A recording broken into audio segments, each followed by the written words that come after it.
Let me just start the recording, and we're going to jump straight in. As people log in, I'll let them into the Zoom. So we are in lecture 2, and one of the most moving moments in the book of Ruth takes place on the road from Moab back to Bethlehem, where Ruth pledges her love to Naomi, and Naomi is in a bad place, as we spoke about. She thinks she's lost everything, but as we're going to see, that's not exactly the case. So, as I said, we are now in lecture 2 of the book of Ruth, and I don't know if you were blown away by just how much information was in those first 5 verses of the story of Ruth the last time we met. And if you watched lecture 1, we unpack the information and lay the groundwork for everything that was going to come in the story.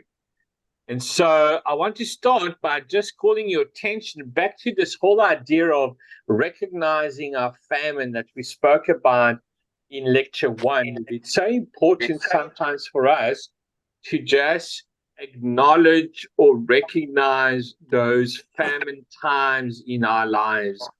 And we want to be kind of a people who are present to our pain, who are honest about the hard things that happens to us. Because, of course, we know that if we suppress anything, if we deny anything, if we sweep that stuff under the rug, it has this nasty way of doubling back on us and starting to sort of leak out into our lives in all kinds of unlovely ways. In fact, a guy by the name of Richard Rohr has this quote that he says, if we do not transform our pain, we'll transmit it in some form. I like that. If we do not transform our pain, we will transmit it in some way. So it's like we have to deal with the pain, because if we don't, the pain eventually is going to deal with us, whether in a physical kind of way, in a psychological kind of way, emotional kind of way, or anything like that. Sorry, is someone trying to ask a question, or is your microphone just on?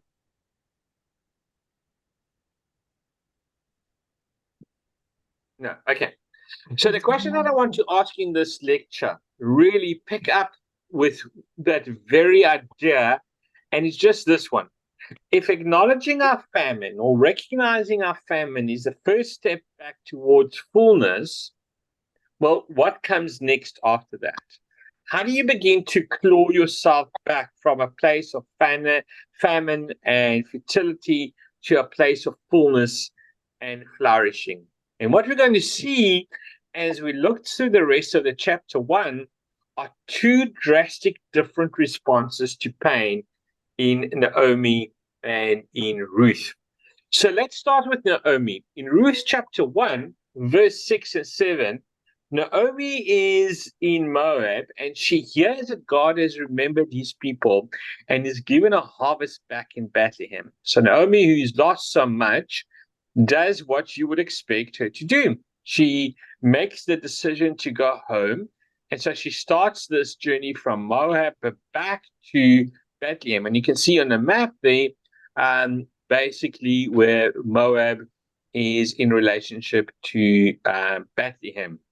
But she has 2 daughters-in-law, Orpah and Ruth, who decided to make the journey with her. But somewhere on the road between Moab and Bethlehem, Naomi has this change of heart, this change of mind.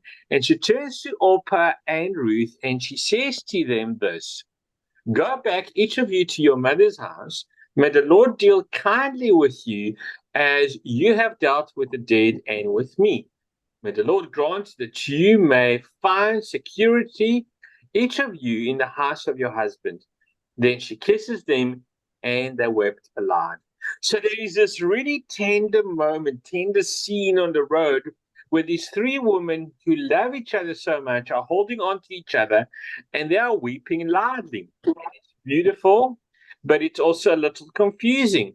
Why would Naomi, a woman who's lost her husband, who lost her sons, lost her future, she has literally no one, but she does have these 2 girls who love her very much, why in the world will she send them away? Now, there are a couple of possible reasons for why she might do that. And the first, I think, is that she probably knows her boys shouldn't have married Moabite women to begin with. In fact, Robert Alter, who is a Hebrew scholar, writes this about the Moabites. Readers should note that for biblical Israel, Moab is an extremely negative case of a foreign people, a perennial enemy. Its origin, according to Genesis 19, are in an act of incense. Okay, so I mean, he's saying if you actually look at the history of the Moabites and all of that, the Jews were never really good with mixing with foreigners, but more so they should have known to stay away from the Moabites. So Naomi knows bring these girls home with me to Bethlehem is probably not going to reflect well on me. And there's this connection in the Israelites' mind with the Moabite woman and sexual deviancy because in Genesis 19, with Lot and his daughters, the people of Moab find their origin in this action of incest, sex, and all that kind of stuff. And you see this connection between Moabites and sexual deviancy carried on throughout the Torah. In Numbers 25, where Moabite women seduce Israelites men into sexual immorality and then idolatry. So there is a really bad connotation when it comes to these Moabites in the mind of the Israelite. And maybe, just maybe, Naomi knows that. And she thinks, well, maybe I must actually tell these girls to go away because they're not going to be accepted. They're not going to be accepted. I'm going to be connected to them. And she's thinking of the worst case scenario that possibly could be.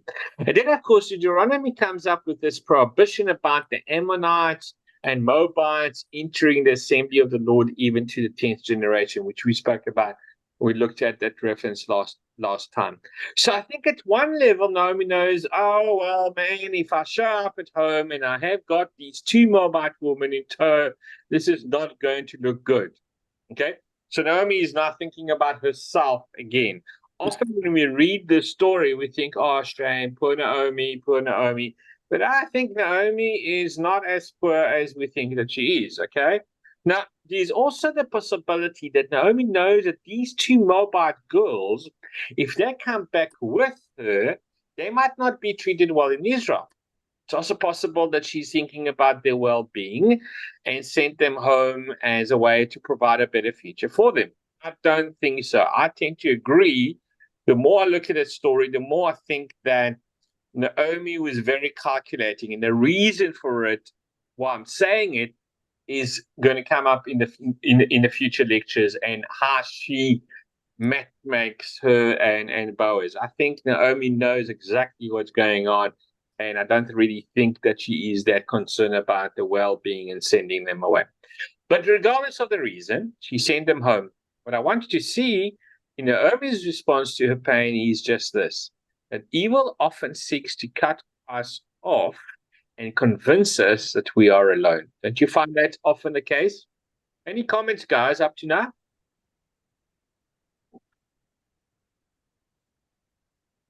Yes, I agree with you.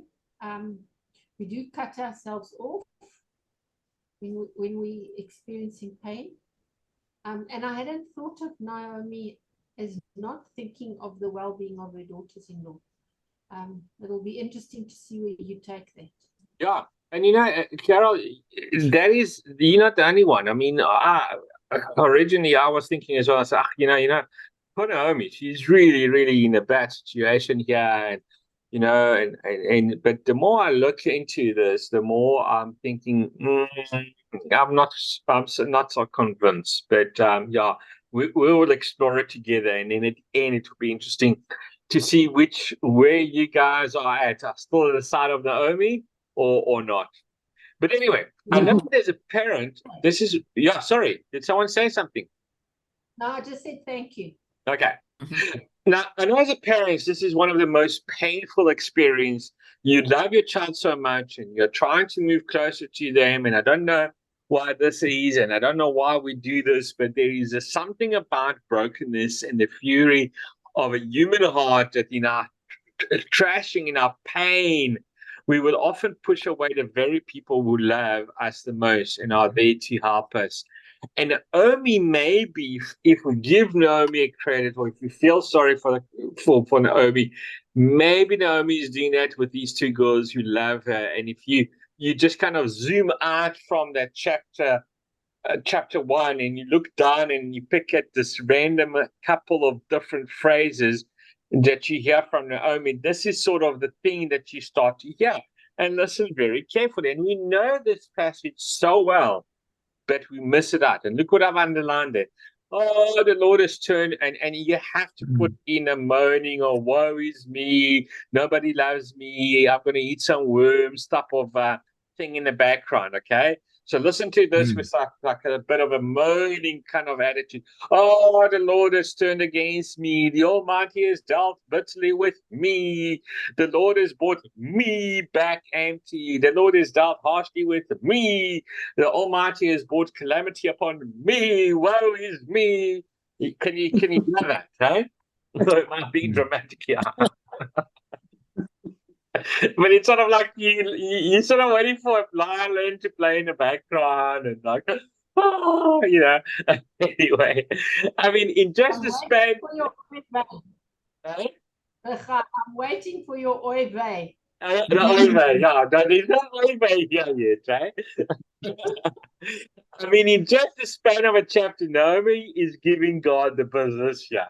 And I actually don't know that there is anything particularly wrong with that. And please, I'm not saying that we shouldn't complain to God, or we shouldn't be angry with God at times. And I often say, if people come to me and says, I'm really angry with God because this and this is it. So, well, don't tell me. Go to God and tell God, I'm angry with you. He's God. He can handle it. And often in lament, that is something that you have to do. And in the Hebrew scripture, there's a whole tradition about lament, about doing that. And that's what I'm saying. There is a place for that. As harsh as I'm being on Naomi, there is a place for that. And that's, but there's another teaching for another time, this whole tradition of lament. But what I want you to see in these sentences from Naomi is a repetition of this word me, me, me, me, me. There's so much me coming out of Naomi. And when we step back, just look at how does she respond to her pain. She's cutting herself off from the people in her life, and she's intensely focused on herself. And I think what you're seeing unfold in her is something that I heard being said. And this is what I heard being said a while ago. First, something dark happens to you. And then, in brackets, if you're not careful, something dark starts to happen in you. Okay? Negative people, negative conversation will eventually, anything around you is going to be negative. Okay? So I think it's something to be said about it. And I'm not saying that Naomi, again, please don't misunderstand my harshness about it. I'm not saying Naomi has got no reason to lament. But here these two ladies are really willing to come and sacrifice. I'm sure they've heard from their husbands and from the father-in-law and from the mother-in-law all about Israel and all about, I'm sure when Naomi and her husband, when they got married, he said, I don't know if I can ever take you to Israel because you Moabites. I don't think they were blind to it. But Naomi responds to her pain is to cut herself off and turn her focus inwardly. And that's often what happens when you're negative, is you become inward. Even in the face of their protest, saying, no, we're not going to leave you. She carries on, she's insisting. So they weep aloud. Orpah kisses her mother-in-law, but Ruth clings to her. So she says to Ruth, see, your sister-in-law. So this is, even after that, she goes, you see, your sister-in-law has gone back to her people and to her gods. Return after your sister-in-law. Orpah kisses, but Ruth clings. And here's where we see a dramatic different response to pain. Notice how Ruth responds to Naomi. She says this, do not press me to leave, or in some manuscript says, do not urge me, or do not argue with me to leave you or turn from following you. Where you go, I will go. Where you launch, I will launch. Your people shall be my people, your God, my God. Where you die, I will die there, and I will be buried. May the Lord do thus as to me, and more as well, if even death parts me from you. You can already hear in Ruth's response, there is a less of a focus on me and more of a focus on you. Isn't that? I mean, it's a completely different response. Any comments, guys? No.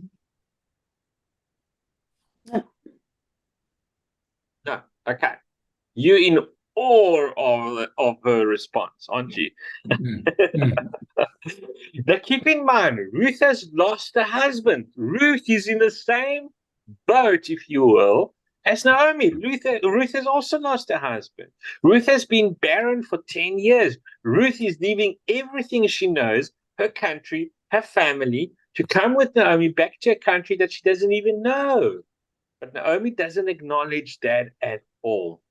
It's still Ruth responds like this. So there are three things that I really think are important to notice about Ruth's response. And the first is just that it is incredibly selfless. It's so selfless.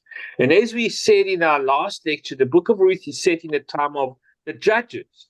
And when you look back into the book of the judges, you see the cycle that we spoke about.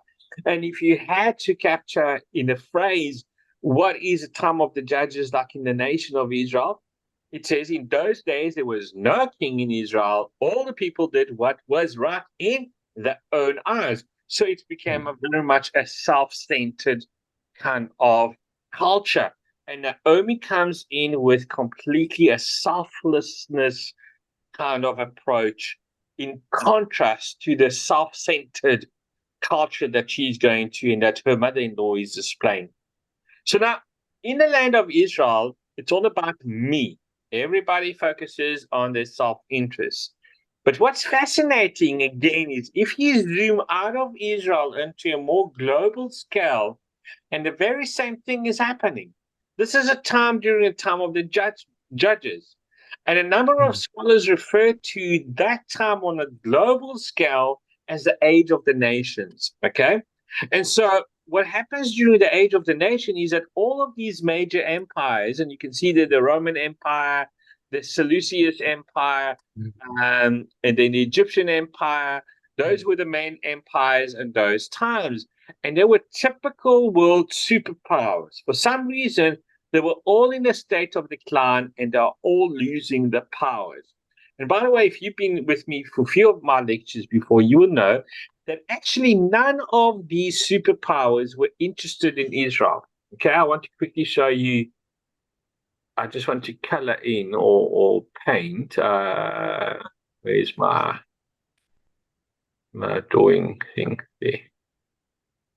So these guys were interested in going here to where Egypt is. These guys were interested in going here because that's where the spices are, right? These guys were interested in going over here, or they were interested in going here. None of them were really interested in Israel. So what makes Israel so important, even today? Because it was a gateway. It was a gateway to here, here, and here.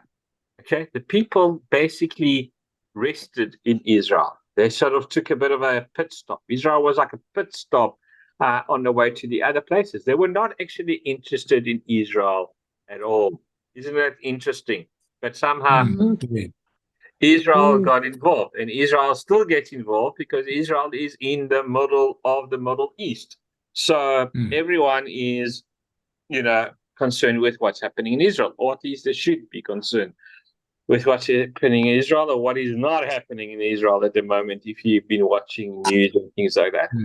And so what happened is they start to weaken. In the land of Israel, you have all of these similar smaller kingdoms that starts to grow and starts to strengthen, and they're fighting with each other for authority, for autonomy. They're flexing the muscles trying to access and control of these trade routes that run through the land of Israel. And so at a global scale, the world is also built around what? Self-interest. So you can see from this conversation of Ruth, Naomi, Orpah, and what's happening in Israel, the time of the judges, everyone was to their own thing, and the world scale of those empires also interested in their own thing. Okay, so it gives you like a bigger picture from those three women that are talking about and their responses, the different responses. Now, and I know it's probably hard for you to imagine, and for us to imagine, a culture that's built around self-interest. I mean, that's not even in our vocabulary in South Africa, am I right? I'm being very sarcastic this evening. I don't know if you picked that up. We can't identify with No, it's that going one. to stay. We only self-interested. Exactly. I don't know if it's the new home that I'm in that I'm having the chutzpah to say what I want to say about certain things, but it's safe with you guys. All right, so let's carry on. What you've got to see is with Ruth's response is that in a world of me, Ruth is about we. And her decision to remain with Naomi and come back to Bethlehem gets characterized in the story as this Hebrew word chesed. And if you've been around any of my ministry, you would have heard this word said from me. Now, chesed. Now, you need to be careful, very, very careful when you say the word chesed, because if you want to say it properly, you're going to probably spit on someone next to you. So just be careful, okay? But chesed means kindness, faithfulness, steadfast love, or what I like to coin this compassionate loyalty. To me, chesed is compassionate loyalty, and actually a lot more than just that. It's a word that in English we don't have a great word for it. In searching, actually, I came across this. In fact, that in 1535, a guy by the name of Miles translated the first English translation of the Bible. He had to coin a new word to try to capture the beauty of this Hebrew word chesed. And the word he chose was loving kindness. And loving kindness just means love as action, love as deed. Isn't that beautiful? Lovely. It's a covenant loyalty, covenant love. And chesed is actually at the heart of the Jewish vision of society, not based on self-interest, but based on self-sacrifice. If only Netanyahu could be reminded of this, things would be better. So chesed is a kind of love that sees you at your worst, but chooses you anyway.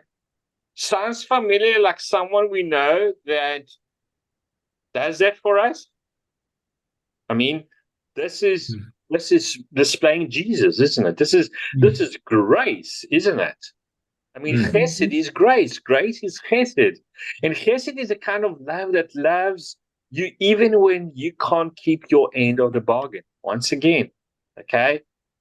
We couldn't keep the end of the bargain that we made with God, that covenant that Abraham made with God, with those animals pointing downwards. God and Abraham was walking, and God said, if any of us bridges this contract, doesn't keep to the contract, what happened to the animals may happen to us, me. And Jesus did that. Jesus was sacrificed. Jesus is the Lamb who takes away the sins of the world. He is chesed. Okay? And chesed is a kind of love that loves you not because you're good, but because the one who offers it is good. Again, Jesus Christ.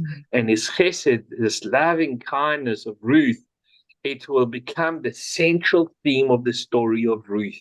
It becomes the thing that Ruth is most known for. Now, in Ruth chapter 1, Ruth chesed is embodied. It's embodied in acting out through this action. The Hebrew word called davak, and it means to clean or to hold fast or to be united or literally glue. Devek is glue. Orpah kisses, but Ruth decides to clean, to hold fast to be united, to be glued to. Now, if you translate the word to cleave, some of you might be thinking, wait a minute, wait a second. To cleave, I know that word. Okay, and you should. A man will leave his father and mother and cleave or be united or cling to or glue to his wife. It's the same exact word. And this is why, if you've been to a wedding before, you probably heard Ruth words used at a wedding ceremony because they are often used as a marriage vows. So when you step back again and you hold Naomi's response on the one hand to her pain next to Ruth's response to her pain, what you see is that Naomi cuts herself off from other people, but Ruth is clinging to community. Okay? Very interesting, don't you think? Yes. And I think what we crave when we are in pain is a community of people who will come around us and just be witnesses to our pain. And unfortunately, the church has failed miserably. Because instead of cleaning and coming around people who we're witnessing pain, what do? Is we judge. Okay, we judge, we stick our noses up, and we just don't do that. And I'm talking about collectively as a church. Okay, and so what I want to leave with you is this idea from the Old Testament scholar a guy by the name of Walter Bergman, and he says this in a short film. And the short film is for the work of the people. He says this: if we can get access to our pain in a community that we trust, our pain almost always is bearable because the trustworthiness of our brothers and sisters we hold and is reliable, will not let us fall through. I mean, wow, what that's what the church should be, isn't it? Yes. That's what we should be. That's what we should strive for. And how far we are fallen from that. And in a way, we need to go back to that a person should be able to come to church as he or she is with pain, addiction, and all that kind of stuff, and be able to bear because they know that they can do that in that surrounding. That they are surrounded by trustworthy brothers and sisters. And this is what it looks like to respond to pain well, not to cut off, but to cling to community that you have. So that's it, guys. This is Ruth chapter 1. This is lecture 2 of our series on the book of Ruth. And I hope that it will challenge and inspire you this week to have new eyes, to be present to your own pain and the pain of others. And I'd like to leave these questions for you to look at.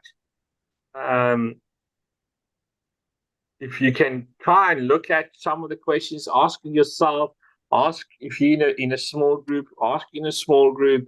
If you have a family Bible study, ask those questions in a Bible study. And what are some of the stories, experiences in your life where you've been experienced the cleaning love of a community? One of the greatest paradox of our age is that despite being more connected than ever, we live in a world that's lonelier than ever. How might you or we nurture and cultivate the kind of relationship that makes this cleaning love possible? I mean, you ask any minister now, post COVID, what's the number one struggle in the church? And that is to try and get people back into the pew. Not so that we can count and say, oh, well, we've got so many people on a Sunday, but so we can connect, that we can connect with people, that we can display this cleaning love to people. And there's basically, if you want future studies, you can do that. And then next lecture, despite having arrived in Bethlehem, Naomi and Ruth are still vulnerable widows, depending upon the generosity of others to meet their needs. And in a time when everyone is doing what's right in their own eyes, that doesn't go well for them. Mervyn, I can see your hand. I'll answer it just now. But as we'll see, Ruth's humility and work ethics caught the attention of a man whose empathy and integrity will change the course of her and Naomi's life. By looking at these early encounters between Ruth and Boaz, we'll learn how to place ourselves in the path of blessing for God to do what he desires. Yes, Mervyn, you had your hand up. Yes, Lachai, I have two questions. Working backwards, you mentioned there are words that are used in marriage ceremonies these days. What words are those? Are you talking about the chesed or? No, you mentioned a couple of pages back that words of Ruth are used in a marriage ceremony. Oh, okay. That is the one that you will get. For this reason, a man shall leave his father and will clean to his wife. That is taken out of this whole idea of cleaning onto. And the other one is the marriage ceremony. I've heard it many times. Is the one, let your people be my people, let your God be my God. It's been used in many marriages that people write their own vows and things like that. But the whole idea of the husband leaving his father and mother and cleaning to his wife is taken from this idea of the cleaning kind of life, the compassionate loyalty that husband and wives should have for each other. It's again and reminiscent of what Paul writes in Ephesians chapter 5. Husbands should love their wives the way Christ loved the church. And how did Christ love the church? In a covenantal kind of way, in a cleaning kind of way, in a compassionate loyalty kind of way, the chesed kind of way. Does that make sense? Yeah, my second question is related to that. Chesed, you've explained it using the character of Ruth. And of course, when we get later on, we see the same chesed being used in the character of Boaz. Yes. But in Boaz's case, he's coming from a position of strength rather than a position of weakness. Yeah, absolutely. And then I'm saying that chesed, that understanding of chesed is overall, if I can say, if you can sum it up, the whole book of Ruth will be that word chesed, which of course is exactly what our Lord Jesus Christ is all about. And that's why every Christian should know the book of Ruth, because it's basically a beautiful picture of our Lord Jesus Christ. And they stand the length from strength or from weakness that he will go in order to show that love to us. Okay. Yep. Good. All right, guys. Then I will see you next week. And I will send you the recording. I know that a lot of people couldn't make it tonight. I will send the recording and the notes as well. Have a good night. Thank you. Thank you. Thank you. Thank you. Thanks Good very much. night. Thanks Good night. for Bye-bye. Stay warm wherever you are. Huh? Yes, you too. Okay. Bye. Bye-bye. Bye. Bye.